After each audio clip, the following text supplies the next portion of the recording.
নমস্কার বন্ধুরা, সবাই কেমন আছেন? আমি কোনোদিনও এরকম ভ্লগ ছাড়িনি, মানে এরকম সব করছি এরকম ধরনের এই প্রথম। তার একটাই কারণ, আজকে না এই সামগ্রীগুলো দেখে আমার মনে হচ্ছে আমি নিজে খুব শৈশবে ফিরে গিয়েছি। তো এই আনন্দটা আর কি আপনাদের সঙ্গে শেয়ার করতে চাইলাম, তো এই কারণে আছে এই ভিডিওটা করা। যাই হোক, দেখে বুঝতে পারছে সমস্ত জিনিস মাটির।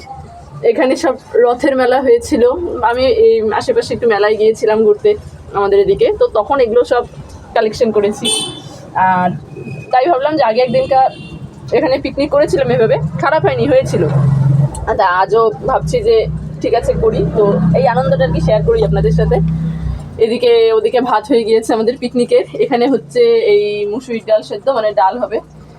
এদিকে ডিম সেদ্ধ, আলু সেদ্ধ, আলু দিয়ে ডিম দিয়ে সেদ্ধ করে রেখেছি, কারণ ভাত, মশলা, ডাল, পাঁপড় ভাজা আর ডিম আলু সেদ্ধ। ও এদিকে আমার ফুচকা বুনু দেখানো শুরু করে দিয়েছে আমাদের মশলা। ও হো, মাঝখানে চা হয়েছিল আমাদের, দুধ চা, সেই কারণে চা পাতা আর চিনি, যেহেতু চায়ের পর্ব মিটে গিয়েছে, চা পাতা চিনির কাজও শেষ। ঠিক আছে, চলো তাহলে আপাতত শুরু করি আবার, কারণ এই ডাল তো ফুটে আসছে, ও ডালটা ঢেকে দিতে হবে। এটা হয়ে গেলে তারপরে ডিমটা হবে, আর ডাল হয়ে গেলে ভাজা করার পরে ডিমটা করবো। যাই হোক, ধীরে ধীরে আপনাদের সঙ্গে ওগুলোও শেয়ার করবো। সেরকম হলে একটা ফল হয়তো এটা নিয়ে দিতে পারি, কারণ সত্যি খুব আনন্দ লাগছে শৈশবটা ফিরে পেয়ে। ঠিক আছে, এটা যেহেতু মিনি ভ্লগ, এখানে আর কথা বাড়াচ্ছি না, আপাতত এটুকু থাক, তারপরে না হয় বাকিটা সমস্ত ভ্লগে শেয়ার করবো। ওকে, বাই।